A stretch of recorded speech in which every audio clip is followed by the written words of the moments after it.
your goals. That God has a plan for you to crush your goals. Sometimes as Christians and believers, we believe that pursuing our goals in some ways makes us arrogant and haughty, and it can go against certain beliefs, or it can go against God if we think maybe we're taking control into our own hands. And somehow we think that it counteracts whatever plan God has in store for us. But I want to push back on that to say, on the contrary, the scriptures encourage us to pursue our goals and achieve success. I want you to consider these two Bible passages. First, Jeremiah 29:11, for I know the plans I have for you, declares the Lord, plans for welfare and not evil, to give you future and a hope. And then First Chronicles 4:10, the Jabez prayer.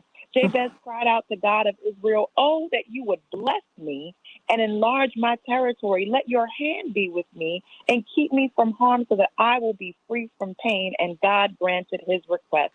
Now, does that sound like a God that's not into goals? The first thing we have to understand is that there's a promise of God. In Jeremiah, God tells you that there is a plan for you, a wonderful and amazing plan to bless you and not to harm you. It's a plan for success and joy. And where did God plant that plan? It's in your heart.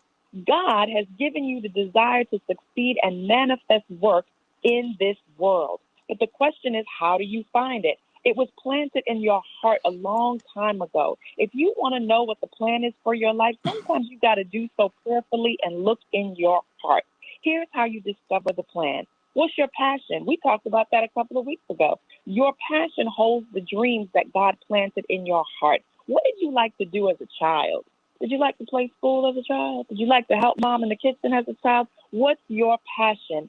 Are you pushing it away? Is there something niggling in the back of your mind that you're trying to avoid? God is telling you right now to bring it to the forefront. Look at it clearly. This may contain God's plan for your life that your ego, that your fear, that your timidity wants to avoid. Your ego is part of that. Your ego is part of what you want, what the will of God for you. I'm going to say that one time. Your ego is that part of you that wants your will, not God's will. But we can temper that and replace that with what God wants for us. Then use the what then trick. Ask yourself, once I achieve my goal, what then do I want? Keep asking what then until you have your deep aha experience. There's a question I like to ask people. It's one of my favorite party questions. I ask people, what song is the soundtrack for your life? If you could pick one song as the soundtrack of your life, what would it be? You know what mine is, Santita? It is the theme from Mahogany, where it says, do you know where you're going to? Do you like the things that life is showing you? Do you know? That is basically the question, what then? I'm always thinking about what's next. Do I like where I am in life? And if not, how do I take the steps to change it? You have to trust in God's promise. God's not going to give you the entire plan at once, because you might get scared if you really knew what God had in store for you. If you knew that you were going to be writing 5 books over the next 10 years, if you knew you were going to be managing 1,000 people, it would probably freak you out. So God is not going to give it to you all at once. God doesn't write in straight lines.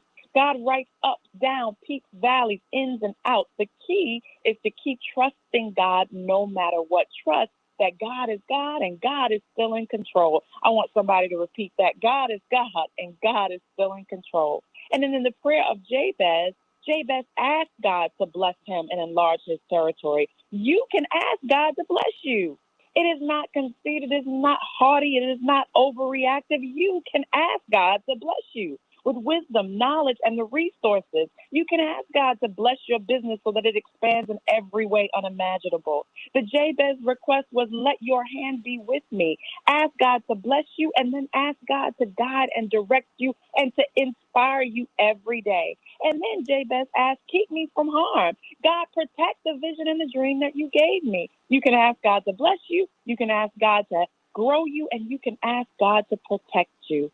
And then God grants the request. God promised through Jeremiah that God has a plan for you, plans for your welfare, not for evil, for future and a hope. So when you're living God's plan, ask God for help. The goals that you set will be according to that plan. I want you to know today that your goals are God's goals for you. And that's the good news. Amen. You know, this is a blessing, because one of my best friends, one of our prayer partners, and you are one of those persons, told me to get the prayer of Jabez yesterday. She said, you need to pray that. She called me. She said, something tells me I needed to share this with you today. And I said, huh. Wow. And so when you said that, immediately I picked up my phone and ordered it. I mean, because I had, like, you remember when the book was very popular several years ago, I bought a stack of them and gave them to friends, which, I tend to do. Haven't done that lately. I'm going to do that again. And I want to thank you for that. Because all you need to do is ask, but just in less than a minute, what about praying to get in alignment with God's will? Because, I want to want what God wants for me, not necessarily what I want for me. Right. And that's the key, is praying in God's will. I often get asked that question often. How do I know if this is what God wants for me? You'll never know if you don't take the step. If you take the step and you find that all of a sudden the resources come into play, you start meeting the right people at the right time. That's God's will for your life. Take, for example, what you just said. Someone told you to get the prayer of Jabez. There's something bigger on the horizon for you. And then here I come. Yeah. About the prayer Not even Jabez. 24 hours later. Correct. That's a clear indication that enlargement in this season is the will of God for your life. But you never know if you don't take the first step. So taking the first step towards your goal is usually how you can find out, is this God's will for my life? God will begin to bring the resources, the people, the timing, all of those things. And then here it is. The key is, when you want to know God's will, two things. God will never tell you to do anything to hurt yourself or anybody else. That's always a clear indication of something that God wants you to do. So we wrestle with what does God want me to preach? Why wouldn't God want you to share God's word? God is never going to tell you to do anything that's going to hurt you or hurt someone else. And that's a clear indication. And more than anything, just take the first step. That is the good news. Thank you, Pastor Tisha Dixon Williams. How can we hear your sermons? Oh, wonderful. You can hear my sermons every Sunday morning at 11 a.m. Eastern Standard Time on YouTube. You can subscribe to our channel at the First Baptist Church of Bridgehampton. And you can now see us also on Facebook, the First Baptist Church of Bridgehampton page, as well as my own, Tisha Dixon Williams. So you can find us on Facebook and YouTube every Sunday morning at 11 a.m. Eastern Standard Time. Send me those links or billboards so we can put them up immediately. Absolutely. Okay, let's do that, because we love hearing you, Pastor. I mean, Meddy waits for you on Friday. She says, I want my Pastor Tisha Dixon Williams. And we all do. And blessings to you, Joyce and Barbara and Robert and Dave and all of you who came on, who just Shirley from beautiful Philadelphia, and Francis and Bernard. Thank you so much. Sending you all so much love. Please go to my YouTube channel, the Santita Jackson Show channel, and like and subscribe. And please share. Everybody share this show with somebody today. Please share this show with somebody today. As we talk about, we're going to pivot now to Dr. Deborah Verholden, epidemiologist, the Associate Dean of Public Health at the Michigan State University School of Medicine, and of course, Dr. Shanita Knighton, infection preventionist and registered nurse, research scholar at Case Western Reserve University. Let us get right into it. We have seen Dr. Fauci, who said that we are now heading out of the full-blown pandemic phase. We've seen the head of Moderna, the CEO, who said the end of the pandemic may be in sight. And they're all in lock and step. And the head of the World Health Organization has said the same thing. So you've got the scientists, you have got the corporate sector, and you have got, well, I guess, World Health Organization. It's a private organization, but they hold great sway over our health. You got all of these entities coming together, including Governor Newsom in California, who said, we're now basically in the endemic phase.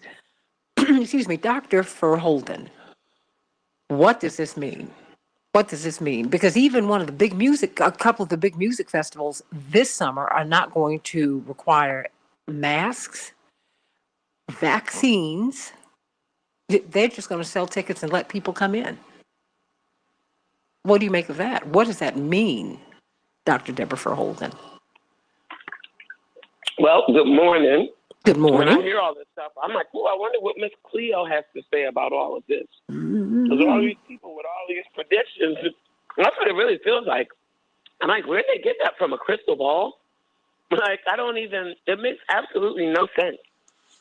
But they've been selling us false hope the whole pandemic. And so I just caution people. There is a particular, they call it like the pandemic ladder. There's a particular sort of rhythm, if you will, that one might expect with a disease like this. And unfortunately, SARS-CoV-1 has violated many of those rules. It is true. If you look at the, sort of a transmission map and a case, a graph that shows cases, you'll see that cases have been dropping consistently and sharply in most places over the last 5-6 weeks. This is a good thing. But it doesn't mean that we're out of the woods yet. Everybody is just so quick and so eager to get back to, air quotes, normal. And don't get me wrong, I'm not saying that we have to live like this forever or that we should. But these leaders and these leading agencies who keep making these big statements that aren't backed by the science, that's just not backed by the science. It could be serendipity that they might be right, but people don't need this. We don't need more, poppycock opinion veiled as the truth coming out of the mouths of people that we're supposed to be able to trust. Because I think that is what has made this even harder for people. Not knowing who to believe, not knowing what to believe, being given hope in the absence of any real data or science behind it. And I wish they would just cut it out. But you know what it feels like, Doctor? And just say what it is. Dr. Verholden, it feels like a corporate decision that's being made, that they want us back to work. Enough already. And think about it. What's happened up in Canada? We keep saying that the trucker strike happened in Canada. No, it happened here. More than 50% of the money that they got from GoFundMe came from the United States. Mm-hmm. So there is a lot going on underneath the surface. Have you ever, there's a doctor who has a show on popping pimples, which is incredibly popular, right? It just seems to me we got a whole lot up underneath the surface. Okay, maybe my metaphor wasn't great, but but a lot of stuff is right up underneath that surface. Just because it's not like as at the beginning of the week, only 27.6% of Americans had gotten the boosters. So that means more than 70% of us are not fully vaccinated. So what does that mean? You understand what I mean? And they keep playing with the numbers. They're like 60% of us are. But no, then you see another package that comes on the news. It says to you, oh, we're very upset because enough people haven't gotten the boosters. It's like, what are you all talking about? Now we're going to have these music festivals this summer, and no one needs to be masked, and no one needs to have a shot. Just come. What? Doc. And I believe a lot of the people who said, I'm not doing it, sort of knew this day would come. And it took so long. It took so long for us to even halfway get some of these resources right. I think it's really funny that they're calling for the removal of masks in schools. All schools across the board, doesn't matter what's happening, just take the masks off, and the kids who don't feel safe, they can wear a mask if they choose to. But then there's no push for any of the other things. There's no, because, all the schools have, now have good ventilation. And That's not true. The more we've gotten, there's none of that. There's no, because, 75% of the kids are now vaccinated. They're just people are just over it. And they're like, we're over it, so let's just get rid of all of this stuff and carry on. Well, you know what? I came across this. I was watching Democracy Now, and you have people who there was a Pulitzer Prize winning science writer, Ed Young of The Atlantic, and he was saying that immunocompromised people feel left behind. I mean, because it's like, why do you build me up, buttercup baby, just to let me down? That wonderful song from the 60s, or maybe it was early 70s, I don't know which. But it's you don't even know where to go with this. That means people can't go into restaurants, they can't go into these public spaces, but now you're going to open everything up in 2 or 3 months. Dr. Deb. Yeah. Dr. Deb, I mean, come on. I just want to be safe. And again, That's all. I want to be real clear. I'm not saying we should live the way we are right now forever. That is not what I'm saying. The thing I think is important to note, however, is the people who are calling this group the urgency of normal, who are calling for just right now removal of all masks in schools, get all the kids back. The statements of Dr. Fauci. Pasha, we're just going to, it's here to stay now, so we just got to learn to live with it. And we're just going to get back to business as usual, on such and such a date. Like, those are the people and the approaches. 1 minute.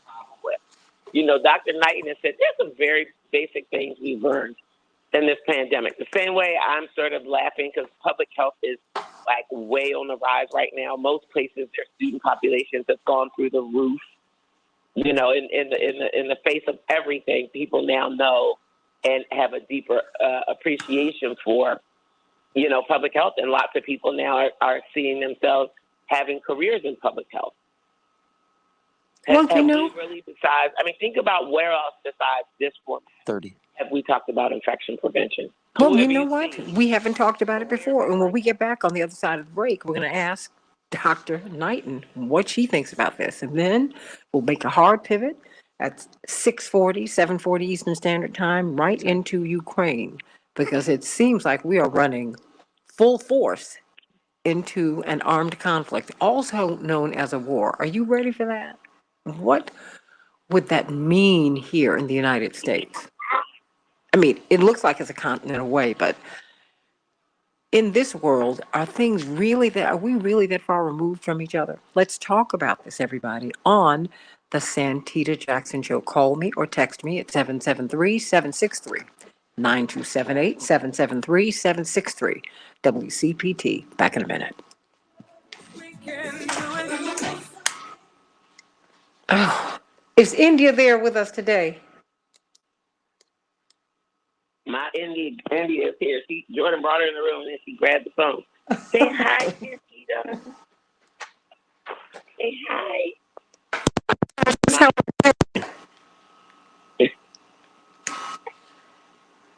Oh, wow. Okay. I know you couldn't wait to get home. Okay, let me see. Trying to do a couple of things. Okay. All right. Sorry, you guys. We had a hard time getting up this morning, getting on the air this morning. So. Hey, Santita, can you hear me? Yes, I can now. Mm-hmm. Perfect. Thank you. Okay, so.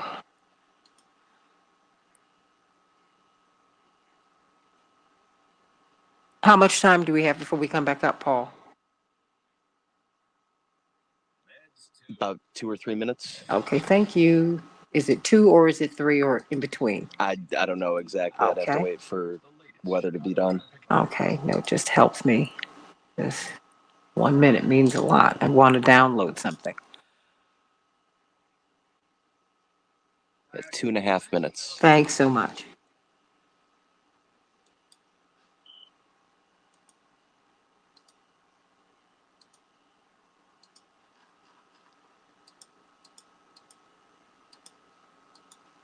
Okay. Dr. Knighton? Good morning. Good morning. How are you? I'm doing good. How are you? Great. Just one of these mornings where you just had to go, what? What was all of that? So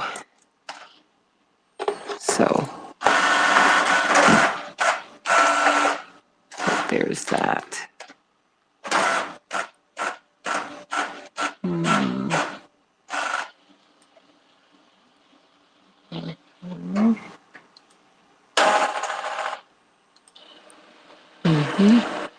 So, okay, so we'll be going to about 6:40, 6:42.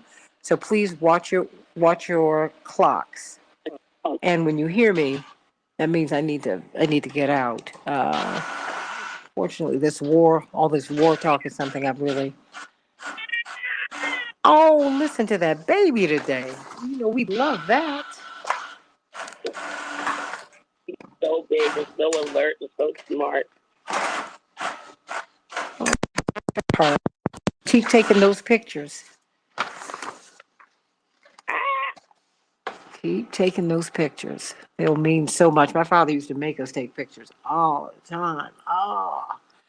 And it would, my mother was like, goodness gracious. Now, boy, they're the most precious things to us. All those photos that we took. Everything. They really do mean a whole lot.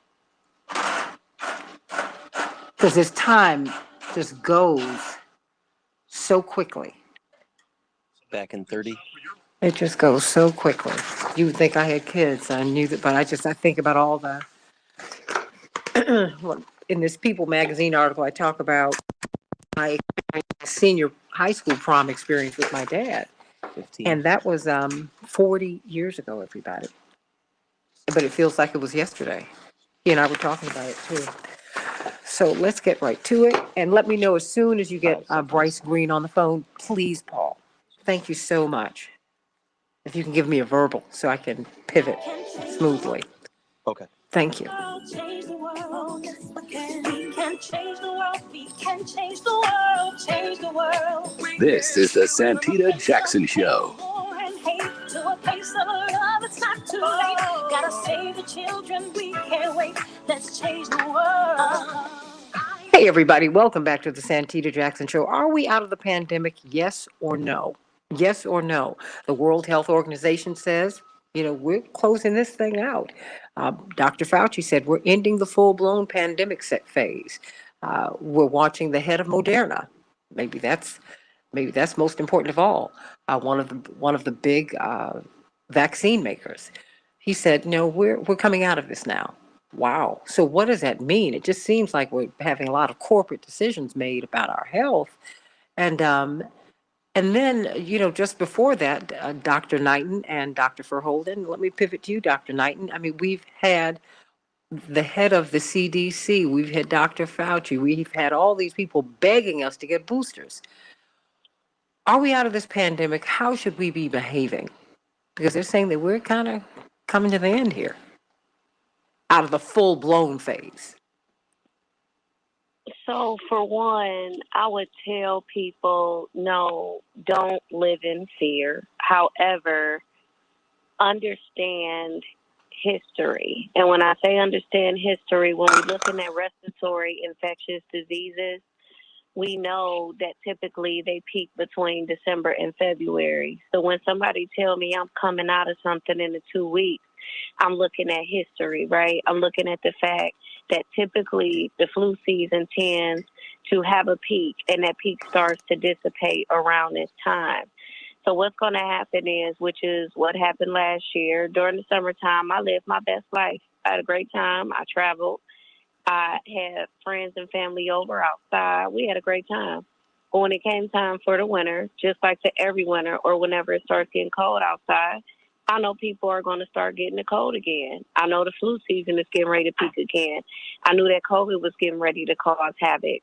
And so what I am concerned about, just as I was from 2020 in March, by the time we made it up again, because think about it, even that summer, cases might have been surging, but they wasn't surging as bad as what was predicted, even though we had all of those protests with George Floyd and everything else that was happening in our country, right? Mm-hmm. So then when the fall came, guess what? Cases got back bad again. But then it was the eradication of the flu. Kids wasn't quite in school just yet. Then what happened? We looked up 2020 to 2021.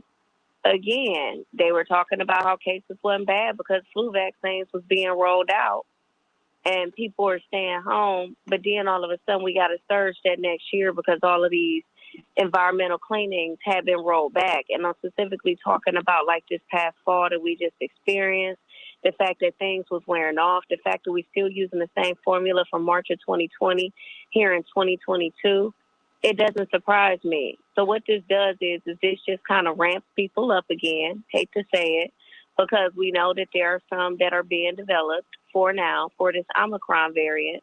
We're going to be right back in the same situation or a similar situation come the fall, or it's going to be what's called willful blindness, and it's going to be that people are going to be dying and suffering from COVID.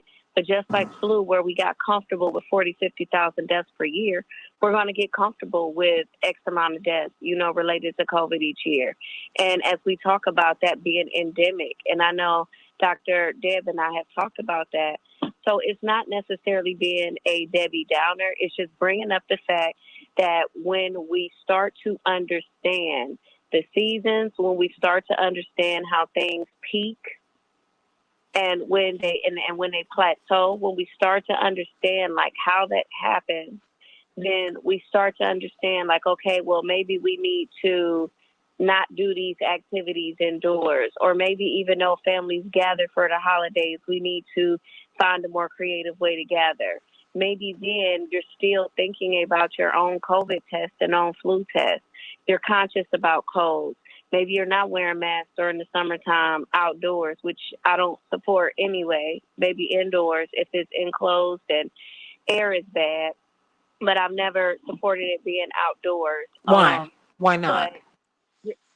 Because we use outside air to exchange for inside air to make it more cleaner, to decrease the concentration of droplets that would be in the air. And even when you are outside, the air might seem like it's stagnant. You know those hot summer days where you was like, I can't even get a breeze out here, right? The air is still moving in between people. So even if somebody was to cough outside and you got some space between you, by the time, like literally, you would think those droplets made it to you, the concentration of the air is going to dissipate those droplets. And so typically, even scientifically, what we look at is CO2 levels. And so if you look at the CO2 levels outside in open air, which is an indicator of how we are breathing, then you will notice that it's much more concentrated and higher indoors inside than it is outdoors. So it's the oddest thing. I got a little yellow one that I carry around in my purse sometimes, because if the air feels thick, I need to know if it's me being anxious or is it really just truly thick in here and I need to get out of here, because maybe a mask will help protect me some, but maybe just Mr. Green is on the line. It's just too much of a risk. So I'm just simply saying, Santita, I see the guidelines being rolled back, and a part of me feels like this is more political science than science. I'm also saying that science does play a part in it, but it's not for the reasons of us getting out of the pandemic because of the vaccines and just preventative measures alone. It is just because if we pay attention to what happened last year with the fact that we didn't have test and measuring cases, not last year, 2 years ago, but people's anxiety was up around this time. But then we stayed at home 2 weeks and they was talking about we were slowing the spread. I'm just telling you, like, for me personally, none of this feels okay in regards to how they're rolling it back. And even more hurtful, which is why I even think, too, it would be helpful to have someone from mental health on, is because think about how engraved the masks are. They've been on people's face for 2 years now. And so imagine the anxiety that will happen with people going back to work and wanting to keep their masks on with their employers, and the harassment that they may face and the systems that we don't have set up. Think about the people that don't want to wear masks and the harassment that they're going to face. So this is just a situation that has created division. And unfortunately, we don't have any methods or any strategies that's going to bridge the gap between people to make them feel comfortable around each other, to make them accepting of each other, and understanding that if that is their way of wanting to stay safe or feel secure, meaning that the mask may be somebody's security blanket or really keeping them safe, we have to do a better job about just accepting people for who they are. And that is my biggest concern coming out of this pandemic, is going to be criticism of pseudo healthcare providers because of the messaging that has been embedded in people's heads. about what to do and what not to do, and the fact that people are going to put that on their peers, Sure. whether they're right or wrong. Well, and good guys and bad guys, and it's awful. It's awful. It's awful. And I think that we're just going to have to continue to talk about this because now you're watching the rollbacks. We are where Dr. Deb said we would be. It is endemic. It is here. It is here. And now we have to learn how to live with it. But can you? People have been frightened half to death for 2 years. How are we gonna win our way out of this or through this? Because COVID's still here, but so are so many other diseases, so many other illnesses. I'm sending you all much love, Dr. Deb. I think we have lost her to baby India. That's right, but our glamorous grandma. That's what we call her here on the Santita Jackson Show. And of course, Dr. Knighton with you and your beautiful family in Cleveland for what? NBA All-Star Weekend. Yeah, my dad is on his way there. He's not going to miss that. Living his best life. Reverend Jesse Jackson. Oh my gosh. Oh, Daddy. He just dropped it. Well, I'm gonna go to Cleveland, and so that means you're not gonna be here so you can do your radio show on Sunday. We'll just have to do it by phone. Yeah. I said, Cleveland. Hit me. All-Star Weekend. Okay, he's out. But to be fair, my father, when he goes to these events, he is not partying. He is always trying to figure out a way to get equity for the players and to level the playing field. He's going to do that until he gets out of here. So good on him. Dr. Deborah Furholden, epidemiologist, associate dean of public health at Michigan State University School of Medicine, back at home with her grandbaby India today. She is over the moon.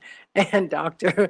Knighton, we just love you. Infection preventionist, helping us, my goodness, to understand how we can stay safe, not just in a pandemic, but in ordinary times, or maybe not so ordinary times. Of course, she's a research scholar at Case Western Reserve University. Going to enjoy Cleveland while all those NBA All-Stars are there. We've got Bryce Green, who's a writer for fairness and accuracy in reporting. Everybody, the drum beats of war are beating louder every single day. How do you feel about that? I mean, the U.S. Says that Russia is manufacturing justifications for war. We had our Secretary of State, Anthony Blinken, make a special trip to New York to the UN to talk about just that. And there is, it seems that there is no trust certainly on the side of the United States and NATO. But do we understand all of the sides? Is there a diplomatic solution? Of course there is. Is it being pursued? Not so sure. So let's just start at the beginning. We're going to have Professor David Gibbs, professor of history from the University of Arizona, and Mark Fancher on the other side of the break. But we wanted to start with how the media are reporting this story. Bryce Green, so glad to have you back. You, of course, have this tremendous piece that so many people are reading, and they're so impressed with it. What's missing from corporate media's Ukraine coverage? Help us out. I mean, you were with us a few days ago. Now we are days forward, and it seems that not only to a diplomatic solution, but now you have all of the A-list corporate media reporters who are now in Ukraine. I don't know how you send people into a war zone, but okay, help me out with that. But now they're there. They are waiting for the first strike, it seems. What are we looking at? Right. And thank you for having me on again. Of course. So some outlets are trying to talk about the current escalation and put it in their own context. And when they do, they usually talk about how Russia invaded Crimea in 2014 and is now coming back to finish the job. And they sort of want to show that Russia wants to reconquer old Soviet territories and maybe reestablish the Soviet Union. But for this to have any real credibility, you'd have to ignore what happened right before the annexation of Crimea, right before all that happened. And the corporate media refuses to talk about it. And so I'll talk a little bit about what happened. In early 2014, the U.S. helped violently oust the president of Ukraine, Viktor Yanukovych, in what was called the Maidan coup. He fled the country, and then immediately the government began having closer ties to Europe and turned away from Russia. Now, why did he do this? What happened? Well, that story begins really after the end of the Cold War and the dissolution of the Soviet Union. The U.S. and Russia made a deal that NATO, the Cold War alliance, would not expand east past the reunified Germany. There's no reason to escalate tensions. Unfortunately, Washington decided to expand anyway. They were the only superpower left at that time, and no one was there to stop them. So they ignored Russian objections and continued to englare the military alliance. Now, at the time, this was recognized by some as a major mistake. The architect of the post-war strategy of containment, George Kennan, he warned that this was a recipe for disaster. If Russia feels trapped and surrounded and cornered, well, that's dangerous for the world. When a major nuclear-armed country is feeling trapped or cornered, that doesn't make for a safe world. But regardless, in 2004, the U.S. poured millions of dollars into anti-Russian opposition in Ukraine, funding NGOs, and they supported opposition candidates, supported media operations. And they did this using organizations like the National Endowment for Democracy and USAID. These organizations are broadly understood to serve U.S. regime change interests in the name of, quote-unquote, democracy. It didn't work then, but it laid the groundwork for what would later happen in 2014. Now, right before 2014, the Ukrainian government, they were negotiating closer integration with the EU and being offered loans from the IMF.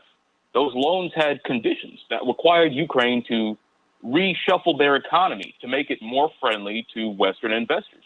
Loosen capital controls, take out wage controls, cut the public health and education sector, and privatize it.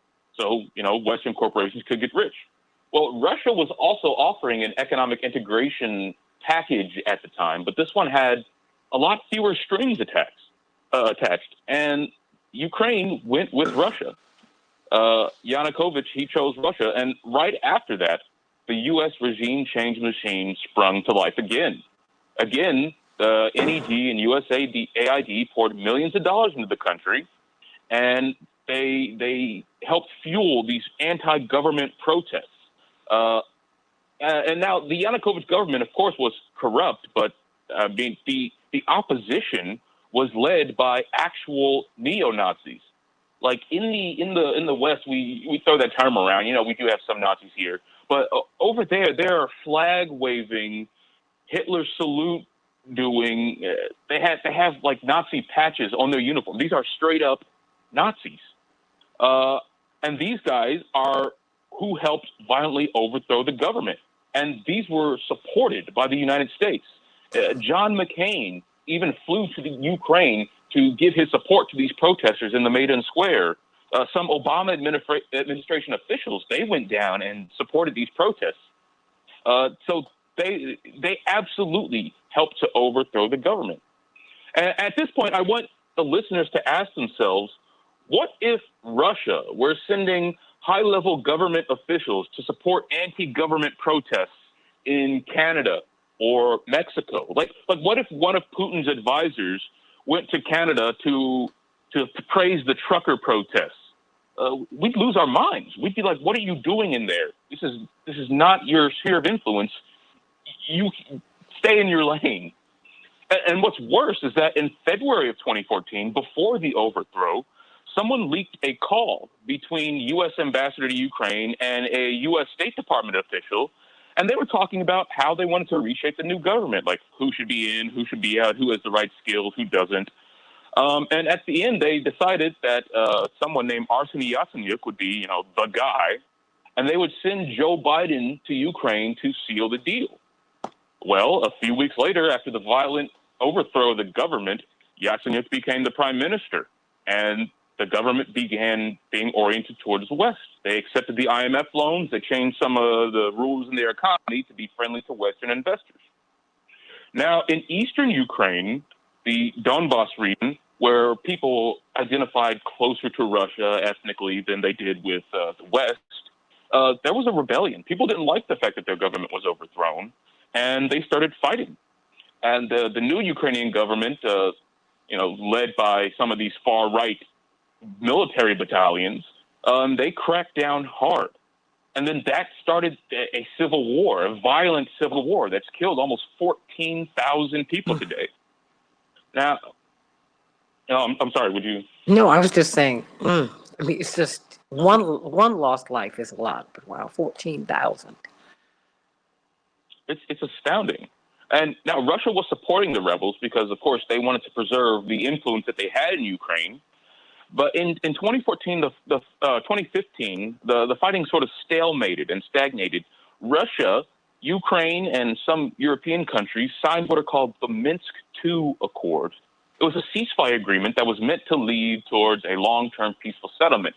It would give autonomy in the Donbas region after having elections there, and then it would restore Ukraine's borders officially.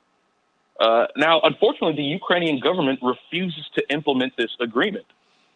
They refuse to hold or recognize elections in Donbass until they disarm. And so if you have a rebel group who is trying to have elections, but you say you won't recognize them until they disarm, well, then you're continuing the stalemate. You have no interest in peace. And here in the West, there's been really no move to push Ukraine to actually accepting the settlement. There are probably a lot of reasons for that. One of them, definitely, is that Ukraine has been accepting millions and millions and millions of dollars of weapons. I think the number is $2.5 billion in U.S. weapons aid. And, of course, who gets rich when we sell weapons to countries? The military-industrial complex. But these tensions have been going on for quite some time. The U.S. has moved their Navy into the Black Sea and getting extremely close to the Russian Navy. In fact, a few days ago, there was a report that U.S. and Russian planes came within 5 feet of each other. 5 feet. How does that? That is insane. But now you have Russia building up troops at the border. They do this every so often. They have military exercises. But this most recent troop surge, the U.S. started raising alarm bells, saying that Russia is about to invade. Russia is about to finish the job in Ukraine. In corporate media, you've seen Vladimir Putin compared to Hitler. And you've seen, this is Biden's Munich moment. They compared him to Neville Chamberlain for even negotiating with Vladimir Putin to say, hey, maybe we can de-escalate. In the corporate media, that's insane. They're saying there's going to be an invasion. We don't know what Vladimir Putin wants. We don't know what he could do next, but we have to be ready.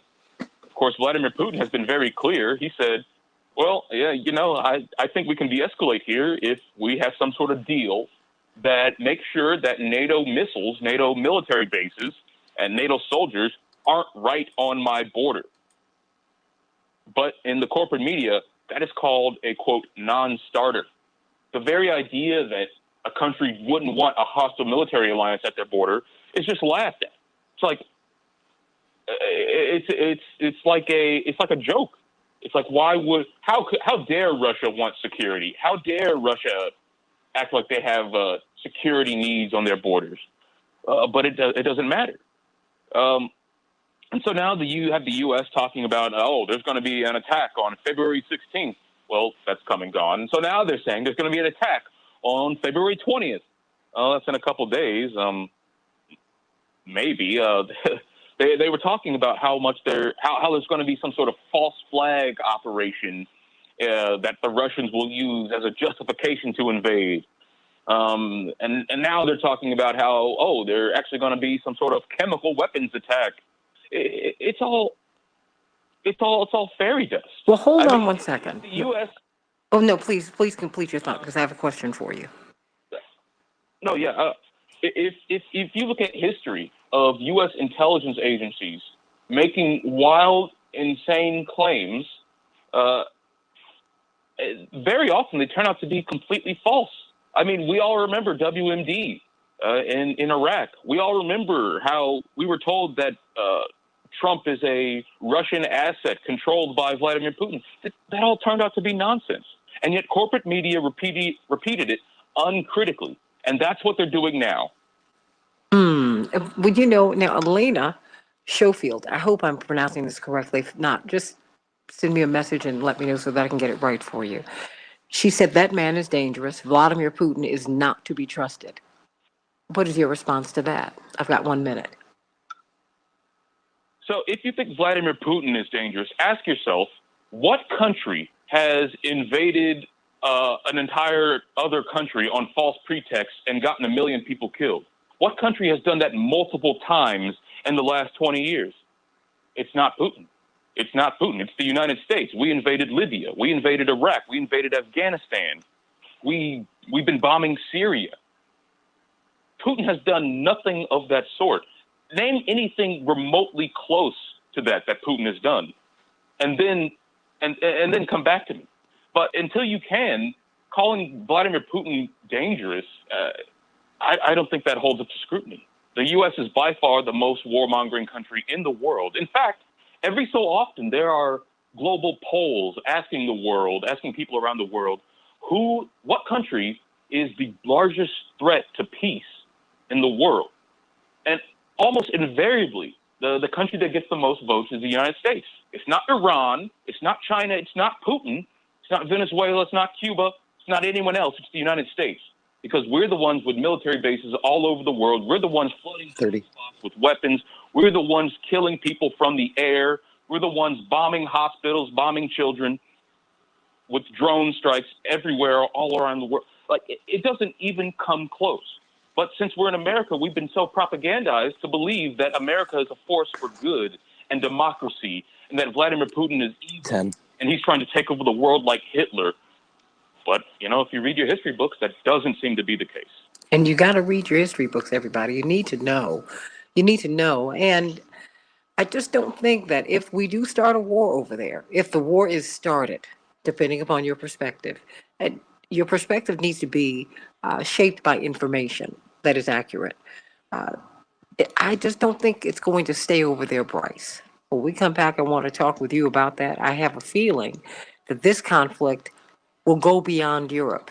I think that we would all feel it. We would all feel it.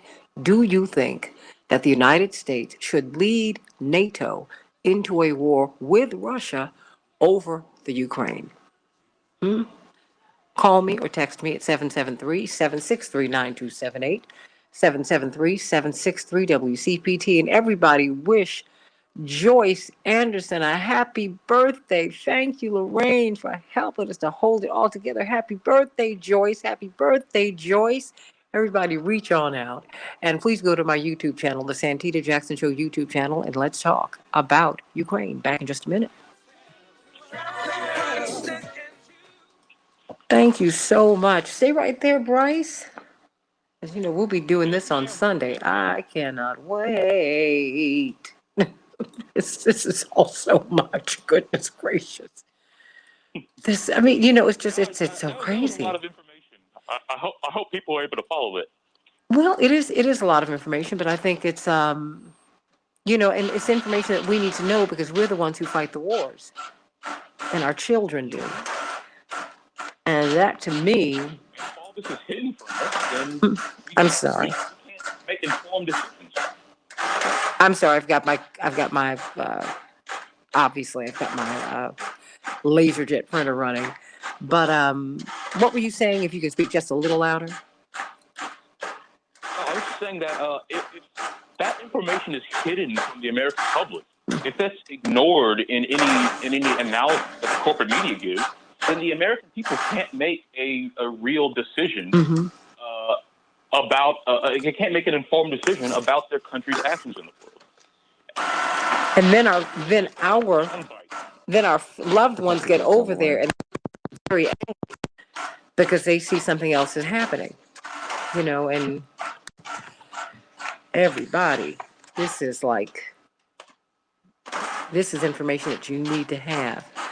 And so, happy birthday, Joyce.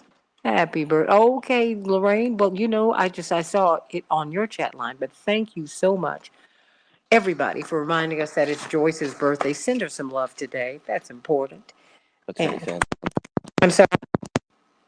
Attorney Fancher is on the line. Okay, great. Did you see that I had you calling Chaparral at 7:30 on the run sheet? Yes, I did. Okay, I just want to make sure that I'd written it correctly. Okay, great. But I mean, there's an information deficit here. Attorney Mark Fancher? Good morning. Good morning. I have Bryce Green, brilliant young man, I must say, and that's not a pejorative because you are very young. You're at Indiana University, yes? Well, I recently graduated. Congratulations. Soon. Well, that Thank makes you so old.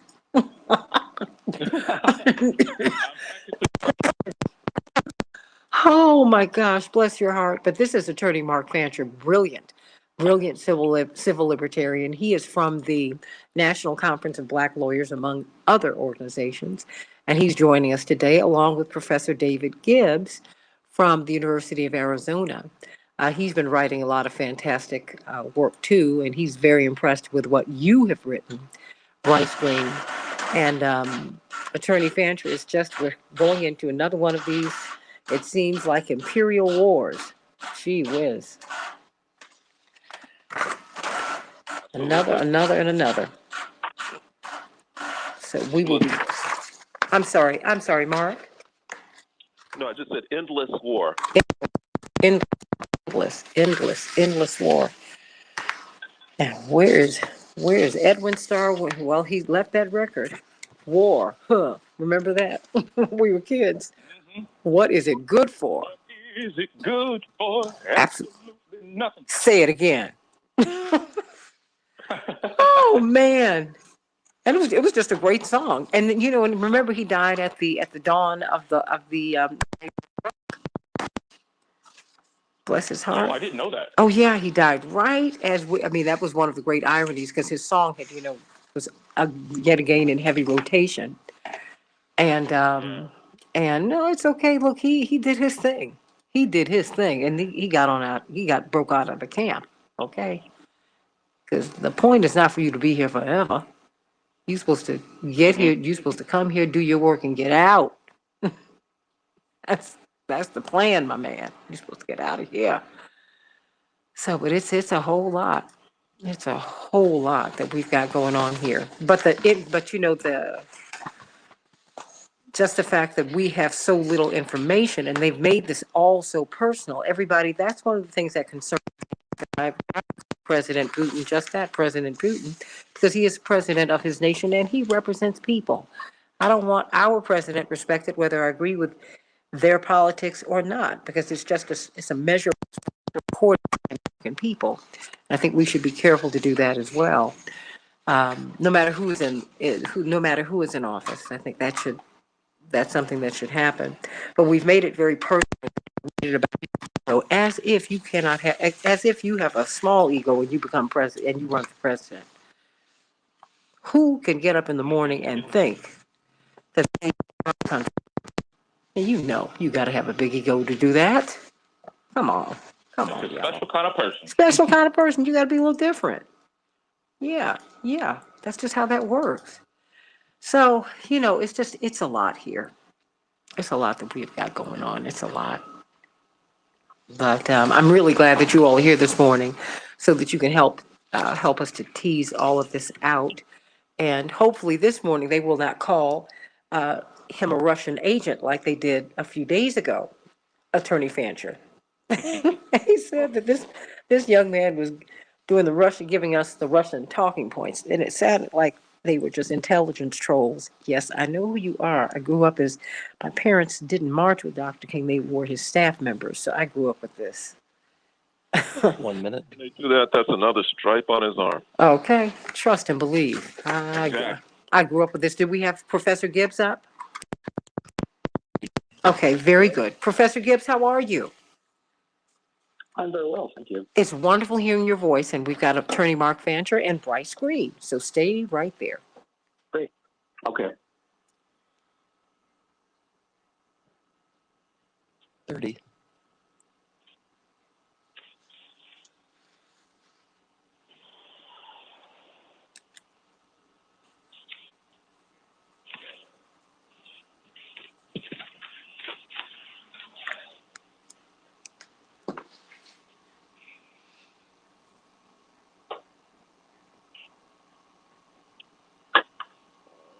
Five.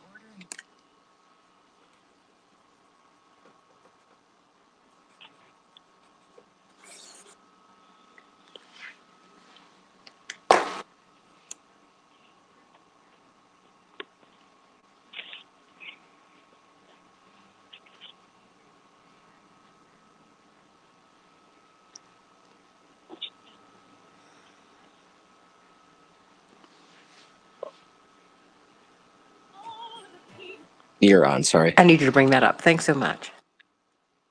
You're on. Hey, everybody. Welcome to the Santita Jackson Show. It is Friday, February 18th, 2022.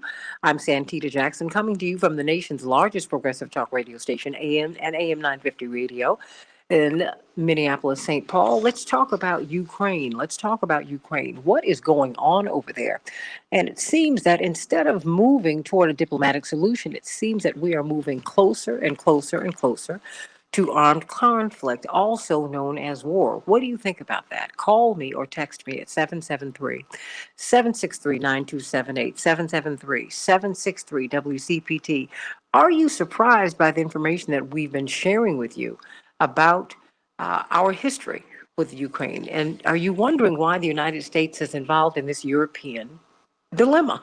Well, I want you to call me or text me at 773-763-9278, 773-763-WCPT. Let's run through some of these headlines, and then we're going to get right to the rest of the show. In Chicago, we're expecting a high of 32 degrees. It will be cloudy today, even though the sun is out right now. In Minneapolis, St. Paul, 35 degrees and snow. What about that winter storm that ran through this part of the country from the Great Lakes to northern New England?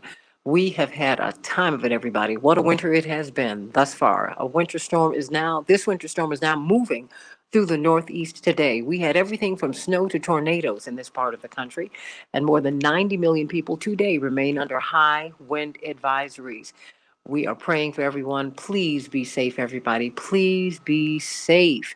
And a subvariant of Omicron, known as the BA.2, is spreading fast and may cause severe disease, according to researchers from Japan. New lab experiments show BA.2 is capable of thwarting some of the key weapons we have against COVID-19, including being able to escape the immunity created by these vaccines. It also appears to be resistant to some monoclonal antibody treatments currently being used to fight Omicron. What will we do? What will we do? What will we do, everybody?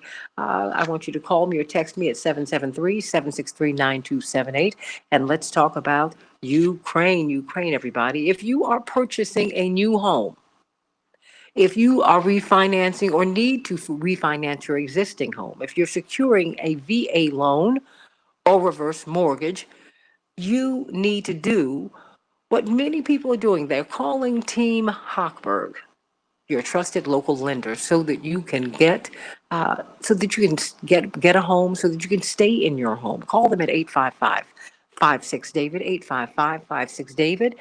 And get them involved. If you do not have credit, if you need to build credit, if you have massive credit card debt, if you are really struggling financially, you should call them and get a free consultation and figure out what you can do to hold on to your home. There is a way, everybody. There is a way. There are hundreds of Google reviews, 5-star Google reviews, in which you will see magnificent stories. There's one story in which a man named Pete saved over $800 a month. $800 a month, that's right, after completing a cash-out refinance with the help of Team Hochberg. And I want to know if you're going to call them, because you do not have to lose your home. You do not have to sit up under a high 5-figure and 6-figure credit card debt. they can help to walk you through that and get you out of it. So everybody, please read the over 200 five-star reviews by typing Team Hochberg into your browser, and they're just going to pop up, everybody. I want you to call them at 855-56-DAVID, 855-56-DAVID, or visit them at 56david.com, 56david.com. You might be surprised. I think you're going to be surprised. You think that you cannot get out of this economic uh, pain that you're in. You can. You can. That's right. And many of us on the south and west sides of Chicago, we're seeing these 2 and 3 flat buildings that are just empty. And you think that I don't have enough money. I'll never be able to buy that. Well, you can go from being a renter to being an owner. Yeah, they are coming up with programs to help you with just that.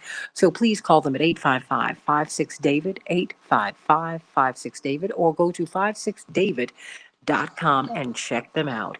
Everybody, what about Ukraine? What about Ukraine as we wish Joyce Anderson a happy birthday as we continue to send our prayers to you, Nina, sending you so much love today. Happy birthday, Joyce Anderson. Happy birthday, Joyce Anderson. Everybody, let's talk about NATO and the United States and Russia and Ukraine. And the Ukraine appears not to be even in this discussion, and we're about to go to war over them. Why? Why? The world is awaiting Russia's next move. That is the story that's being told from the West. But what's being told from that part of the world? I mean, we're only 4.5% of the world, everybody, the United States is. And yes, we do matter. Our perspective matters, but so do others. So what is going on? Why is our nation leading the charge on Ukraine? What's going on, everybody? What's going on? It's not even in the United States. It's not even in the Americas. What's going on? We've been talking with Bryce Green, brilliant writer from Fairness and Accuracy in Reporting.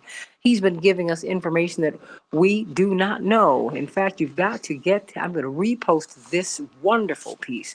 What's missing from corporate media's Ukraine coverage? He's joining attorney Mark Fancher from the National Conference of Black Lawyers. He's a brilliant writer, brilliant thinker, and a brilliant civil libertarian.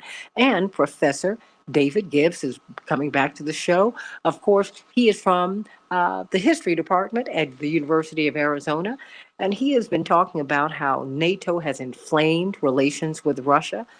We're not hearing that, David Gibbs. We're the aggrieved parties here. I don't know how America got in it, but you need to help me with all of this. What are we missing here, Professor Gibbs? Well, the key issue in the Ukraine conflict is and always has been the North Atlantic Treaty Organization, NATO, and that since the end of the Cold War, NATO, at least initially, didn't have any function at all. It was a bit of a joke in the 1990s. People forget that, but NATO was widely regarded in military circles as a joke. It was an organization that had no function. The United States was determined not to give up NATO because it was a source of U.S. power and prestige. And it also was very useful to vested interests, in particular arms-producing companies. And so there was a big move to find some new function for NATO, and that function became expansion into the formerly communist states of Eastern Europe and then into the former Soviet Union itself as a way of finding a new justification for NATO and, again, as a symbol of American power. Also, it was a big bonus to vested interests in the U.S. military-industrial complex, which is not to be, taken lightly. And so I think that in Ukraine, the specific issue is the U.S. has always insisted it does plan to bring Ukraine into NATO as a member state. And Russia sees this as an affront to its security interests, since the U.S. is an unfriendly power, and this would put NATO right up against its southern border with the possibility of U.S. bases. And the analogy they make, and I think it's a fair analogy, is how would the U.S. feel if Russia were to try and make an alliance with Mexico or Canada with the possibility of Russian bases on U.S. borders, and everyone knows the U.S. wouldn't find that acceptable. And Russia doesn't find this current situation acceptable, and that is the root of the problem here. Why are we not hearing that? I mean, we see Russia as the aggressor. I mean, what happened? Didn't we make an agreement that, after, at the end of the Cold War, that NATO would not grow eastward? What happened here? Yes, that is a big part of the story here. Is in 1990, in the waning days of the Soviet Union. The Soviet leader was promised by the U.S. Secretary of State, James Baker, that NATO would not expand 1 inch eastward. That was the phrase, 1 inch eastward. This was not a casual conversation. This reassurance was made repeatedly, not only by U.S. but also German officials. The George Washington University's National Security Archive has made a lot of documents on this available, so the record's pretty complete. There was a U.S. commitment not to expand NATO, and it went beyond that because it was a quid pro quo. In exchange for America pledging not to expand NATO, the Soviet Union agreed to allow the reunification of East and West Germany. They were going to block it, but they didn't block it because of the U.S. assurance. So this wasn't a casual discussion. This was effectively an agreement. The Soviet Union fulfilled its part of the bargain. Germany was reunified without Soviet objection, and the U.S. promptly began laying plans to violate the agreement and to expand NATO into Eastern Europe, which they did beginning in 1999, and they've been expanding and expanding and expanding. Each time they've expanded NATO, it has violated this agreement. And there's really no question about the record of violation of agreement here. It can't seriously be doubted at this point, although American officials try and downplay it.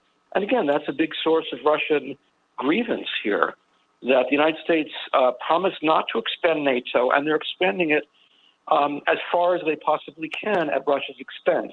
And so, again, that's another reason why we are now possibly at the brink of war in the Ukraine, because of this U.S. violation of this agreement. We're talking with Professor David Gibbs from the History Department at University of Arizona about NATO, about Ukraine, about Russia, about this. Well, it appears, Professor Gibbs, that it seems that we're heading to war. I don't hear. Now I see all of the A-list reporters, Bryce Green and Attorney Fancher. Let me start with you, Professor Gibbs. They're all over there now. It's amazing. It's like they're waiting for the first shot. It's almost like war porn, if you will. War porn, yeah, that's a good way to put it. Well, the press loves a war or the lead up to a war. It's a great story. I have to say also, I see a lot of domestic politics playing out here. And that whatever you may think of Joseph Biden, positive or negative, he's clearly in a very weak position. His public opinion approval numbers are not quite as low as Trump were at this point in his presidency, but they're close. Let's be frank and acknowledge he had a disastrous, catastrophic pullout from Afghanistan that showed extraordinary incompetence and greatly weakened public perceptions of the Biden administration, both domestically and internationally.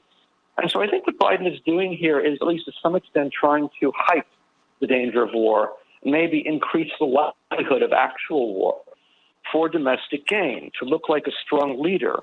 In political science and polling, I think this is well known, there's something called the rally around the flag effect, that typically in recent American history, when there's an international crisis, the president's popularity goes up.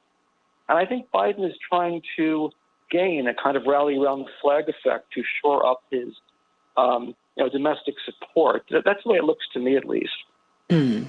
Call us at 773-763-9278, 773-763. WCPT, what are your thoughts about this? Carmelita says, Putin did not pull this move during his puppets, that's President Trump's administration, she says. It's all part of another propaganda move to discredit the United States and the current administration. Putin has $50 million. Why are we defending him? We gave in to Hitler when he invaded Austria and Czechoslovakia. Neville Chamberlain gave in to him. The Hitlers and the Putins of the world are the true imperialists. What do you say to that, Bryce Green? Well, I'll say what I said last time. If you want, there's really only one credible candidate for the role of Hitler, if you want to use the Munich analogy. It's the country that's invaded other countries, that's bombed other countries, that has killed literally millions of people. In fact, the Cost of War project, they found that since the start of the post 9/11 wars, U.S. wars have displaced almost 40 million people, the most amount of people displaced since the end of World War II. That's not Vladimir Putin. That is the United States of America. And to say that And to compare Vladimir Putin to Hitler in this case is simply irresponsible and ahistorical. I mean, when was the last time you saw Vladimir Putin invade another country under false pretext? You might say the annexation of Crimea, but for every Crimea, the U.S. has an Iraq, the U.S. has a Libya, the U.S. has a Yugoslavia, the U.S. has an Afghanistan. It's not even close. And the only reason that that's even acceptable to say, the only reason that people can say that with a straight face and not laugh their ass off is because they've been so propagandized. They've been so blind to the crimes of the U.S. empire that you can say, oh, Vladimir Putin's bad. No. If the U.S. media honestly reported about the role the U.S. has played in the world, the negative role, the violent role, well, then I don't think that your caller would be saying that. I don't think that they'd be saying that at all. Here we go again, Attorney Mark Fancher. It seems that we're heading into yet another war. Well, I'm not convinced that we are. I agree with what was said earlier about some political posturing and the use of all of this to gain some political advantage and to, impact the perceptions of Biden. But beyond that, sometimes we just need to use our common sense. If Putin were actually planning to invade this country, he seems to be a reasonably intelligent man. Would his strategy be to mass his troops along the border and to sit there and to send out menacing warnings saying that I'm about to invade, so if you guys want to defend, you better get prepared. And then to invite, the U.S. concern, and then for them to bring their troops in to set up so that when he invades, he can get crushed. Does that make any sense at all? Does it make more sense that perhaps he is concerned about having the potential for U.S. bases and bases of operations on his border, that he's preparing to defend his country? Is he not aware of the fact that, this whole thing really was triggered back in 2014 when Viktor Yanukovych, the democratically elected president of Ukraine, was overthrown in a coup that was basically supported, if not engineered, by the Obama administration, and that there were people who resented the fact that they had their democratically elected leader thrown out, and they resisted.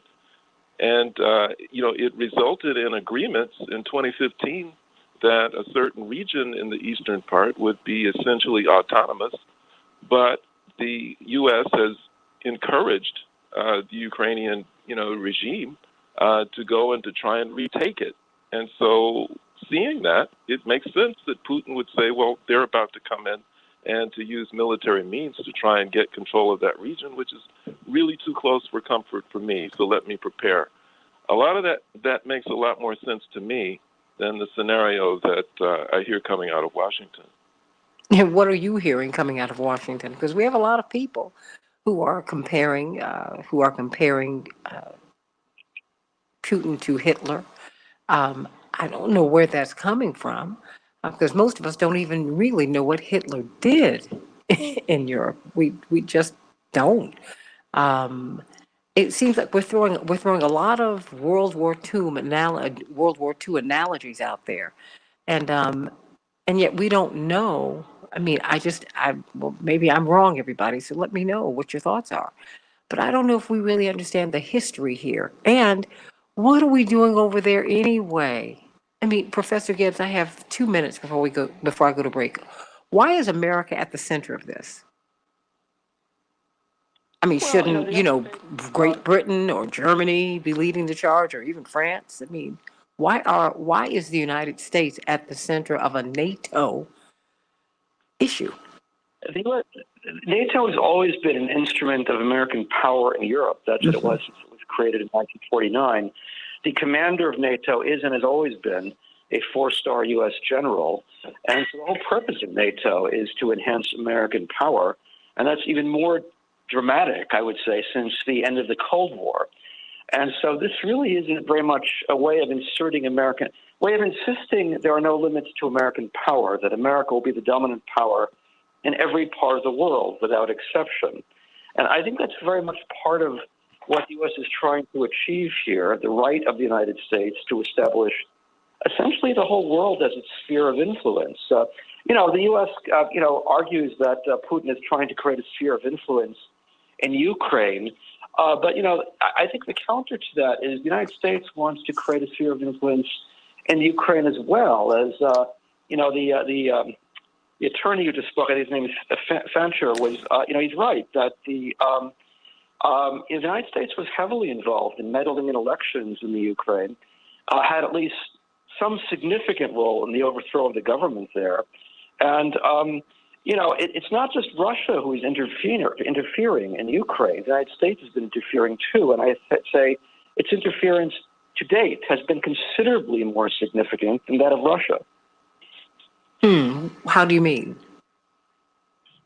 Well, there's something called the National Endowment for Democracy, which is a U.S. government agency, that its job is essentially to meddle in elections overseas. And they've been all over the former Soviet area, and they quite openly try and influence elections. Not only they influence them, they boast about them. In 1996, the U.S. was heavily involved in engineering the re-election of Boris Yeltsin, who was a pro-American leader of Russia preceding Putin. And the U.S. was so proud of it. It was on Time magazine. There was a caricature of Yeltsin waving an American flag, and the title was Yanks to the Rescue.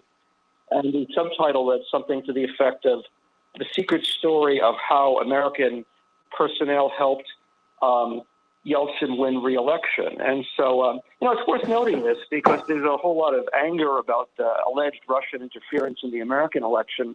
But I think the reality is the country that's most involved in meddling in elections in the world by a long shot is the United States. And that's been a long grievance as well. That the United States there's an image of the U.S. having a halo over its head in this conflict, and anybody who looks at the history with any seriousness can see the halo is not there. I want to know what your thoughts are, everybody. Call us at 773-763-9278, 773-763-WCPT. What do you think is going to happen with Ukraine? Do you think this is just posturing? I mean, because, look, the media loved President Biden and they didn't once he got out of a war. Once he got out of Afghanistan, was it clumsy? Was it clumsy or did he jump or was he pushed? I mean, we were trying to buy for more time in Afghanistan. And the Taliban told us, no, you get out on the day that you said you were going to get out, and we mean it. There's a lot going on here, everybody. America cannot just roll up on countries anymore. It just doesn't work like that. It's no longer a unipolar world where it's us against everybody else. It's not. And it's unsafe to think that way. And it's unsafe to send our husbands, wives, partners, and children into these conflicts where people have long simmering resentments of America and Americans. Well, of America's policies, because they don't resent us, they resent our policies. Got to talk about that. I want you to call me or text me at 773-763-9278, 773-763-WCPT. Back with more of the Santita Jackson Show as we talk about Ukraine with attorney Mark Fancher, Professor David Gibbs, and Bryce Green from Fairness and Accuracy in Reporting. Back in just a minute. Thank you for talking about the halo. This is crazy. But I'm telling you, I'm just watching the news, and they've pulled out all of their A-list reporters, and they've all put them in Ukraine. I'm like, and some of them are even wearing helmets and Kevlar jackets. I said, why would you send people into that? That's the craziest thing. And Elena, I wish you would call in. You said you do not know what Putin is thinking. It's arrogant to think that the U.S. will automatically win an attack. It is arrogant. But we're going in. We are talking like we're just going to automatically win when so many Americans. Have you looked at the news lately?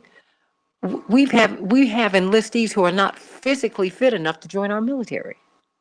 They're overweight or they're just not physically fit. I mean, what are we talking about? Yeah, and I don't think the U.S. has a stomach for war anymore anyway. The minute that there are casualties, people will freak out, and I think that the Biden administration knows that. But they stopped showing the casualties. That was one of the lessons, remember, from the Vietnam War. That's what ended the Vietnam War. Watching all those bodies come back after that, they stopped that. You have one or two Vietnam syndrome. Yeah, you have one or two. You have the Secretary of State, the President, Vice President come out. And you see this. These caskets. And you see these families who are distraught, and we see one of those ceremonies. I'm sorry. Do we have Mrs. Wells there? We did, yes. Okay. You see one of those ceremonies at Dover, and then that's it. They have taken that off the table. The choreography on this is tight. I think a lot depends on perception. I mean, if the country perceives that we really don't have any business there, that this really isn't a fight. If they just hear about one, like when four soldiers died in Niger in 2017, people were really upset about that. What are we doing there? And I guess a lot depends on how they see this. And if it's reported, right? Yeah. Because I wonder, because the reporting on this to me is excluding so much, and it's not even nuanced. It's just turned in a particular direction. It's the cheerleading for war. 1 minute. And it's very unsettling. Very, very unsettling. Very unsettling. Very, very, very unsettling. So, stand by. Chaparral, you there? Yes, I'm here, Santita. Okay, very, very good.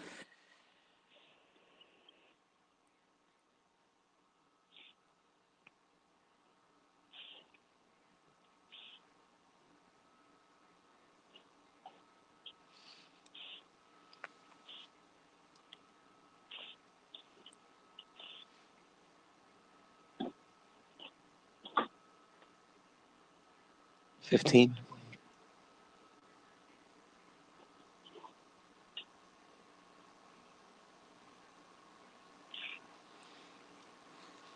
$5.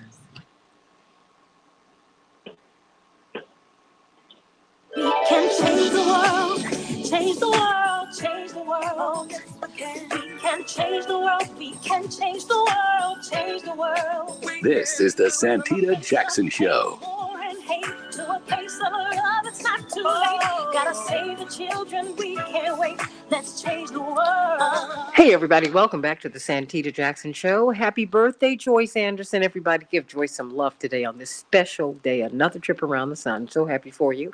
And we're continuing to pray for our girl, Nina Gegenheimer. We love you, Nina, and your whole family, sending you much love today. Everybody, let's talk about Ukraine. 773-763. WCPT have this tremendous panel. Attorney Mark Fancher, National Conference of Black Lawyers, brilliant thinker. You should read his writings. Professor David Gibbs from the University of Arizona, great historian. And of course, he is the author of the book, First Do No Harm. First Do No Harm, Humanitarian Intervention and the Destruction of Yugoslavia. There is a connection here. And we've been pivoting off of this wonderful piece by this young man, Bryce Green, from Fairness and Accuracy in Reporting What's Missing from Corporate Media's Ukraine coverage. And there is a lot that is missing. But before we get back to you, we've got, of course, our girl Pearl. She has a big event coming up that's honoring her son. She has a foundation that is named in his honor, the Courtney Copeland Foundation. And they do a lot of great work. I mean, she's turned her pain into power, and she wants to help mothers who've experienced what she's experienced, families indeed, because, mothers and fathers, when they have a child taken from them, particularly violently, it happens to the whole family. It happens to the siblings. It happens to everybody. But she's doing a lot of great work, and they're going to have a gala. Talk to us, Pearl. What's happening in March? Yes, Santita, the Courtney Copeland Memorial Foundation is definitely holding its first annual gala, and it's our charity ball that basically goes to support the work that we do at the Courtney Copeland Foundation. This foundation was started on behalf and memory of my son, Courtney Copeland, who was killed March 4th, 2016, and our first gala will be the 6th anniversary of his passing, and we decided to do this gala just to bring honor to him, as well as also to the work that he was doing before he passed. Courtney was actually out in the community helping the homeless, helping single mothers and children get back and forth to school, just doing what he can as a single person to go out here and make a change. He would always tell me, Mom, I'm out here changing lives. And I'm like, wow, that is just so amazing. At 22 years old, he was doing whatever was in his own possibility. And so that's why this foundation is so important, because we're doing everything that he can't do anymore. And so we're asking everyone to come out and support the Courtney Copeland Memorial Foundation. You can get your tickets on eventbrite.com, keyword Courtney Copeland Memorial Foundation. And also, you could, if you can't make it yourself, just like Medi did, she purchased a ticket for one of the mothers who has also lost a child so they can attend the function. So give us a call at 708-526-4546, 708-526-4546, and we hope that you could assist us in this great memorial banquet. Thank you, Santita. Oh, blessings to you. Do you want to make a comment about Ukraine? You always want to make comments. Okay, we let her go. What? Yes. Oh, okay, you went on mute. Okay, go on. Yes. I was going to say, I was just thinking why they needed that $700 billion that they never asked for in the Defense Department, because they knew that they were going to go with this war, and they need some more money for war. And so they have to spend this money. And I just say that, we need to follow the money. Who is getting the defense contract? Are we going to have more contractors that are out here killing people like what Blackwater and all these other people, and Cheney and them made billions on the Iraq war? So we have to follow the money. Where is the money being delegated to? And I don't think that we talk about that enough. And they're putting our children's lives on the line. And then the hypocrisy of it all is that our own democracy is being thwarted with the civil rights laws that are being overturned, the gerrymandering, and we have the nerve to try to go save somebody else, and we can't even save ourselves. It's just the hypocrisy. You do make a point about following the money. Bryce or Professor Gibbs or Attorney Fancher. Well, let me start with you, Bryce Green. It seems like we do need to follow the money. War is profitable for some. Oh, you're absolutely right. And she mentioned Blackwater, and incidentally, in this Ukraine crisis, you see Eric Prince, the leader of Blackwater. They changed their name. I don't remember what they're called now, but Blackwater is involved in Ukraine, training some of the soldiers, likely training some of the Nazi battalions that I mentioned earlier. And as far as who's really making the money, the defense contractors are absolutely ecstatic about this heightening of tensions. There was an article in these Times a couple weeks ago that was talking about the earnings calls of Raytheon and Lockheed, all these defense contractors. And on the calls, they're like, yeah, this situation in Ukraine, it's good for us. We're making good money. Their stock prices are all up, and they are making good money. And this is the health of our economy. This is the lifeblood of our economy. Our entire economic system is based in part on these war-making capabilities. And these war makers, they put themselves in our government. Our Secretary of Defense, Lloyd Austin, he was a former Raytheon guy. Our Secretary of State, Tony Blinken, and a lot of other foreign policy officials in the Biden administration. Well, what did they do in between the Obama and Biden administrations? Well, they went to go work in the private sector, peddling influence to these very same defense contractors. I mean, it's all one big blob, and they're all getting rich off of this. And of course, the corporate media refuses to talk about it. They don't talk about the real winners here. And that's what seems to be one of the major untold stories about this whole thing.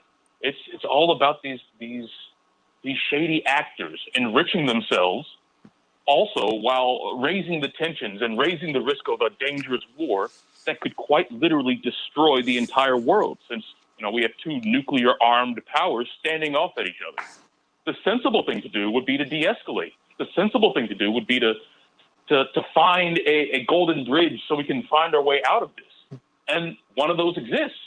But it's astounding that no one in our government seems to even want to pursue that.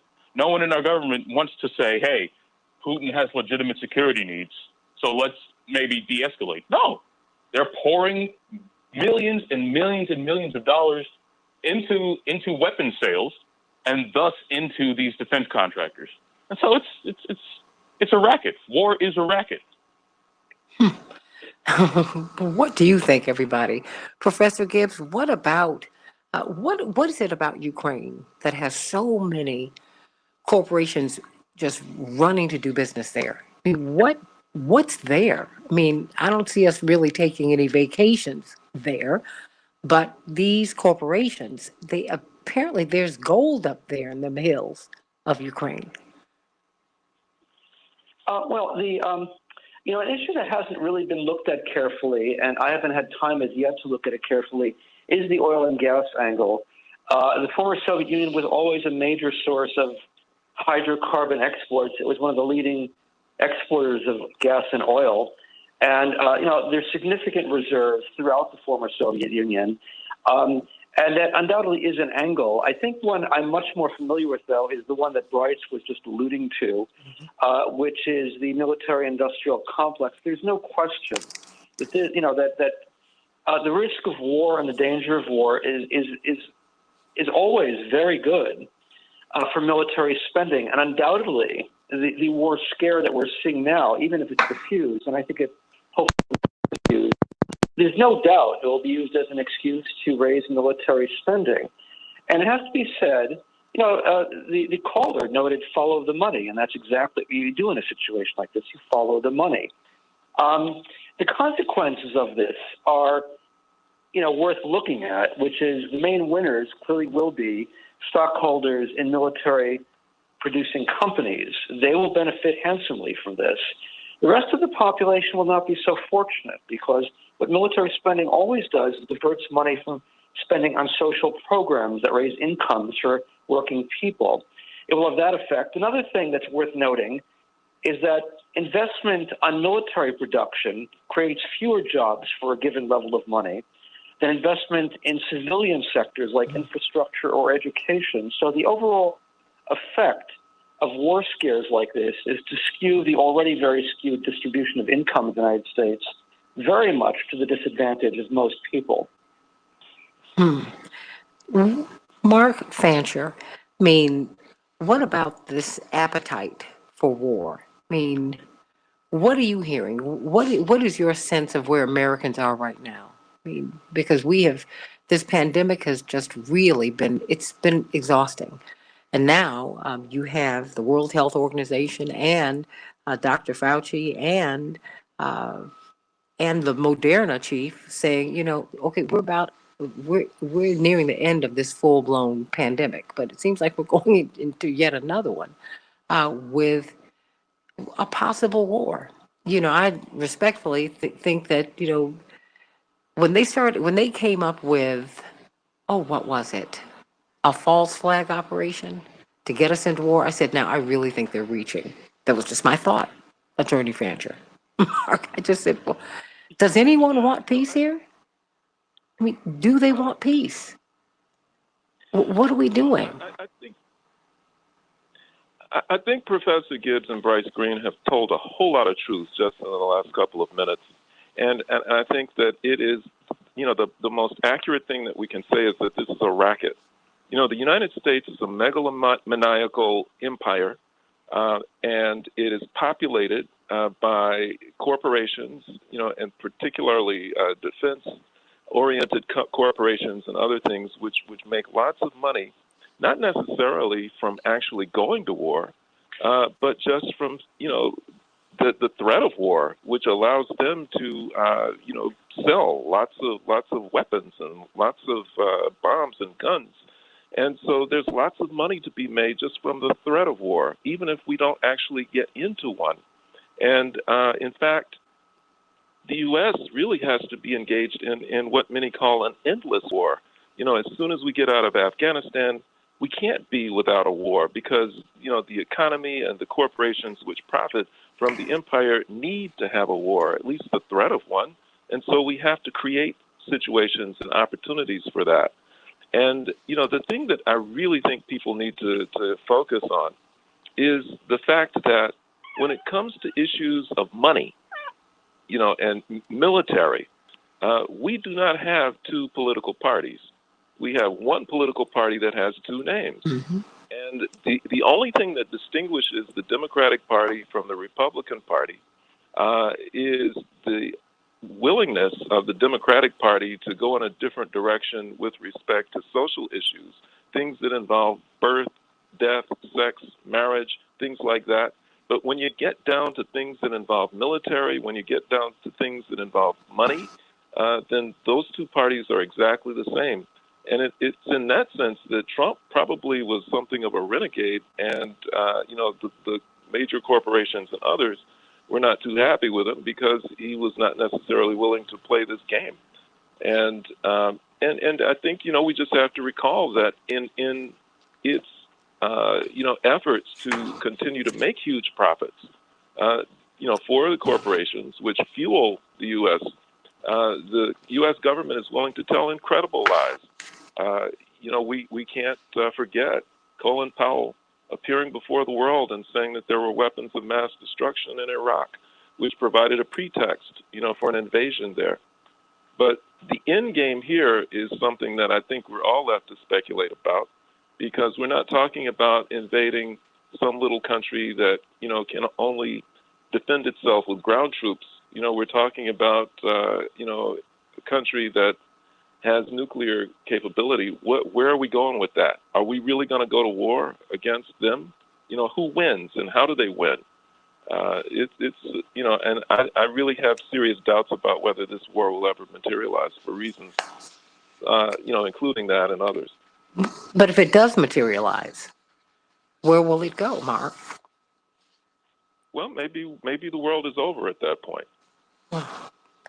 And I think that those who run the empire have to decide whether they're willing to pull the plug on the planet right now in their insane drive toward you know, the acquisition of control of the world and you know, obscene profits. Well, Professor Gibbs, what if war materializes? I'm hoping that it doesn't, but what if it does? I mean, when I saw these, you know, the A team of corporate reporters in Ukraine, I said, what are they doing? Are you all waiting for the first shot to be fired? What's going on? I mean, what if war materializes? Would Americans feel it, do you think? Well, I'm hopeful that the odds are that it won't materialize, but there's definitely, anytime you have saber rattling to the degree we've had it so far, there's always a risk that war could actually, in fact, take place. And, you know, Attorney Fancher is quite right that, you know, nuclear war can't be ruled out. Each side, the U.S. and the Soviet and Russia, have 1,000 active nuclear warheads. And, you know, this is something that could wipe out all life on the planet. That is a realistic possibility here. I would see Biden as very much playing with fire. First of all, there's the nuclear threat, which is extremely dangerous. And even in a more limited war, if Russia, let us say, were to invade the Donbas region, which is the most likely scenario since the Donbas region is Russian-speaking, and most of the people there would probably welcome it, in the Donbas specifically, since they've already separated from the Ukraine. If that were to happen, and you know, the United States were to then intensify its arming of the Ukraine and get a proxy war going on, if that were to happen, it would have very dire effects on the world economy, probably, because massive sanctions would be applied that would reduce international economic trade and investment. There would also be a loss of confidence. Already you're seeing signs that, you know, investors are a bit frightened of the possibility of war. I'm hopeful that the economic dangers of an economic downturn because of loss of confidence will dissuade Biden from pushing this any further. But that can't be guaranteed because then once you start using this kind of very inflated rhetoric that Biden has been using, it's very hard to walk it back. Once you start making the analogies to Hitler and Germany in 1939 and all that kind of thing, it's hard to walk that kind of thing back. I think another impediment here is the United States has, since the late Cold War, viewed the whole idea of negotiated settlement very negatively. A former UN Secretary General, Boutros Ghali, once said that America has the view that only the weak rely on diplomacy. America relies on force, okay? Weaker countries, Norway can use diplomacy if they want, but America's not Norway. America uses military force and prevails on the battlefield. And I think that is the instinctive U.S. reaction, not to compromise, not to negotiate, but to prevail militarily. And that's an extremely dangerous attitude. We saw in Iraq and Afghanistan how dangerous that could be.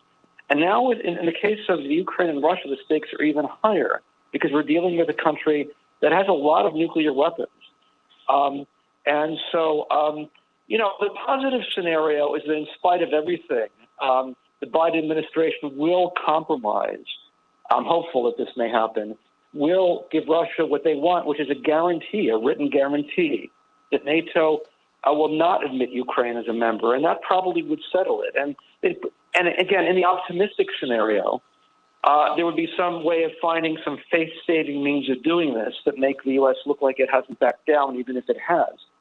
The negative scenario, there are many dire ones, and the worst one quite clearly is, yes, the possibility of nuclear war. That is a possibility here. It's a possibility. What about the prospect of sending American soldiers, namely black and brown soldiers and indigenous soldiers, to fight alongside Nazis? Bryce? Well, we've already seen the Biden administration and his top defense officials, they start moving U.S. soldiers to NATO countries in Eastern Europe, not quite to Ukraine just yet, but they stationed them around in Poland and some of the Baltic countries. And if we do end up admitting Ukraine into NATO, it's not guaranteed that that'll happen, but if we do, that would mean that the Ukrainian military would be integrated into NATO. And yes, our black indigenous soldiers would be fighting alongside far-right neo-Nazi militias. These neo-Nazi militias have been integrated into the Ukraine armed forces. In fact, these are the same armed forces that the U.S. has now given around $2.5 billion. And the U.S. corporate media refuses to cover this, of course. In fact, recently there was a sort of training event in one of Ukraine's cities that was picked up in U.S. media. There was a famous picture of an old grandma with an AK-47 talking about, yes, your mother would do the same to defend her country, talking to U.S. reporters. Well, it was later turned out that she was being trained by these neo-Nazi militias, the Azov Battalion. This was not reported in the U.S. They completely ignored it. So they're completely willing to sanitize the role of Nazis in this Ukrainian government, in this Ukrainian military. And so when we start sending troops over there, when we start sending weapons over there, you don't have it described as, yes, we're sending weapons to Nazis. That's completely omitted. And if we send troops there, if we actually fight alongside them, then yes, you would have black soldiers literally fighting alongside literal Nazis. Like that to me is beyond the pale. That crosses a line. I mean, David Gibbs, that crosses a line. That does cross a line. What an insult.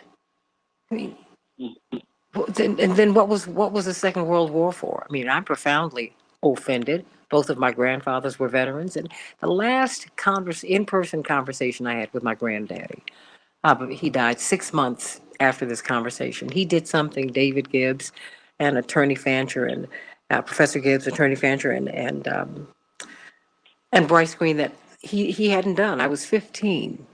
He started talking about his war experiences, and he said, they used to send black soldiers into Auschwitz and Buchenwald and these Nazi death camps to get the survivors because A, once the survivors saw us, the Holocaust survivors, once they saw us, they knew we were not Nazis. But he said, really, the camps were laden with landmines. You know, the Germans dared people to go in to save them. And a lot of black soldiers were killed, saving these Holocaust survivors, and they should have rescued them. But these are things that no one talks about. My grandfather sure did tell me that story before he died. I mean, David Gibbs, what about us fighting alongside Nazis and supporting them? I mean, Bryce, there was some vote. What was that before I go back to Professor Gibbs? What happened to the United States and who, what with the Nazis? Well, late last year, there was a United Nations vote. It was a resolution that would condemn Nazism, condemn the glorification of Nazism, Nazi iconography and symbols. The UN, they voted in favor of it, but there were only two countries who voted against it. That was the United States and Ukraine. So in other words, the United States and Ukraine are the only two countries in the world who refuse to condemn Nazism legally. That wasn't reported here in the U.S., of course, but that's a major decision. That's a major development in world events that two countries support Nazis. I'm at a loss for words. I mean, because these things are not making the news, Professor Gibbs. I have 1 minute. It belongs to you. All right. Well, there's no doubt that a significant factor in Ukrainian nationalism, beginning with the 2014 coup, has been a hard right with a very unpleasant odor of Nazism behind them. There's no doubt about that, including things like swastikas and SS symbols and this kind of thing. Yeah. And it harks back to an earlier era of Ukrainian history where the Germans invaders did recruit a Waffen-SS division. 1 minute. And so there was significant collaboration, especially among Ukrainian speakers, Ukrainian nationalists. And the current nationalist movement, the ultra-nationalist right in the Ukraine, which is significant, is a significant player here, is an important player here. The president, Zelensky, I think is relatively moderate, but he's, I think, intimidated by a hard nationalist right, yes, with a strong 30. Image of neo-Nazism that is very much there and isn't reported in this country. Well, I would think he would take it on because he's Jewish. I mean, this is you know what? The more we dig under this is crazy. It's crazy. And it's not crazy. We don't have all of the pieces, and we should have them. We should have them. You know, let us pray, everybody, and let us work. Call the White House and let them know what you think, whether you feel we should be involved in this conflict, whether we should go to war or not. 202-456-1414. 202-456-1414. This is, what did you say, Elena? The U.S. will not ban lynching? Go figure. We can make that happen, and we should. Professor David Gibbs from the University of Arizona, thank you for getting up to be with us early, but you get up early anyway. I still appreciate you. Professor of History at University of Arizona. Fairness and accuracy in reporting. Thank you so much, Bryce Green. And from the National Conference of Black Lawyers, Attorney Mark Fancher, sending you much love. Everybody, happy birthday, Joyce Anderson. Sending you much love, Nina, and everybody, the Santita Jackson Morning Stars. Love you. I'll see you Sunday on Keep Hope Alive with Reverend Jesse Jackson. That's right, the NBA All-Star Weekend is upon us. It's going to be great. Love you, everybody. Have a great weekend. Professor Gibbs and Attorney Fancher and Mr. Green, do you want to say anything else before I close down my Facebook chat line?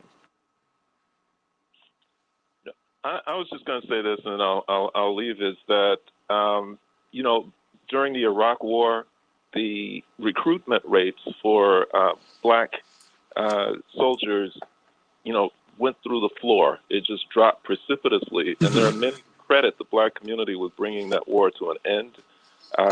We can do it here. We just need to be conscious enough and aware enough to say we ain't going. We're not going to fight with Nazis, and we're not going to get ourselves involved in this, and we're just not doing it. And it'll be even better when the consciousness rises to the level where soldiers are prepared to say, you can put a gun in my hand if you want to, but be careful about where I might point it. So I think we can, we can stop this. We have the capacity. We think, we refuse to cooperate, and we pray, we win. Professor Gibbs, your closing thought? Maybe he's gone. Mr. Green, do you have a closing thought? My closing thoughts would be just to urge people to read their history books, and especially their recent history about U.S. imperialism and their post-war history about U.S. involvement with actual Nazis. The listener should look up what's called Operation Gladio, where the U.S. supported far-right ex-Nazis militias all around Western Europe to stage false flag terrorist attacks to blame the communists in order to consolidate the pro-Western regimes. The U.S. has a long history of working with the shadiest of people to achieve their own ends. And once we disabuse ourselves of the illusion that we are fighting for democracy and freedom, then we're able to see the world a lot more clearly, and we're able to judge America a lot more clearly. Amen. And it doesn't mean, what it does mean is that we're on the wrong track. And Dr. King, for everyone who gets misty-eyed about him on January 15th of every year, or the third Monday of every January, this is precisely what he talked about. And this is precisely why he was killed. I read in more than one book that it was okay when he talked about desegregating America. There was pushback, yes. But when he came up against this military-industrial complex, 1 year to the day, to the minute that he gave his anti-Vietnam War speech at Riverside Church in New York City, he was killed. He stepped to that podium just after 6 p.m., April 4th, 1967. He was on that balcony, April 4th, 6 p.m. in Memphis. He was killed to the minute. Think about that, everybody, to the minute. And I say it all the time because I want you to know, I don't want you to ever forget, as we look at his statue on the mall, as we exalt his name. This is the most famous human being in modern history. How he was treated by us for saying that, it broke his heart to see that America was the greatest purveyor of violence that the world has known, his own country. He said we were headed towards spiritual death. If you look at our popular culture, you can see that's where we are. We spend more money on wars than we do on programs of spiritual and social uplift. Look at what we are really struggling. We really are. And we need to think about that and pray about it and do something about it. Pray until something happens. You need to work. Faith without works is dead. What are we going to do? It's our world. We've been given stewardship over this. Do you want to do wars every 5 minutes? I would hope not. Study war no more. Beat your swords into plowshares. Blessed are the peacemakers. Let's make some peace. The only people who are talking about these wars on television and on the news, they're generals. I respect the military, but they're not the only ones with an opinion. We're the peace activists. We're the veteran intelligence professionals for sanity. Where's Ray McGovern and that group? Where's Medea Benjamin? Where are they? They have something to say. Ray McGovern briefed every American president at the beginning of the day for 27 years. You mean to tell me he doesn't have an idea of where we're headed? You think he doesn't have thoughts? Think about that, everybody. Think about it. Think about it. Think about it. Think about it.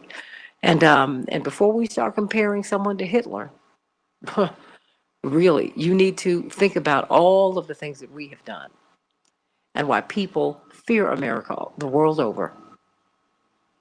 They do. They don't fear our civil rights community. They don't fear Josephine Baker. They don't fear Reverend Jackson. They don't fear Dr. King. They don't fear the people who have stood for justice and freedom. No. They get honored. That's not the tradition. That is not the page that we're on right now. We're not coming from that tradition, and we need to. That is our saving grace. We need to look in the mirror and not be afraid of what we see, Effie Rolfe. And guess what? This war is not going to stop inflation. And do not use this war to say that this is causing inflation. No, Some greedy corporatists and corporation owners are driving inflation. They're the only ones who've made money over the past 2 years. We haven't made any money. They made money. They have stopped up this supply chain, caused a lot of want, empty store shelves everywhere you go, and they're making more money. Their stock prices are rising through the roof. How is it they're making more money and we're getting more hurt? What is that? Ask the questions, everybody.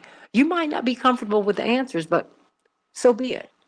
Ask the questions and don't be afraid of the answers that you get. And then you know what? Once you get the real answers, then let us move toward making a more perfect union. Let's do that. I love you, everybody. Bryce Green, Attorney Fandra, sending you much love. Thank you, Paul. Everybody have a great, great day. See you on Sunday on Keep Up Alive.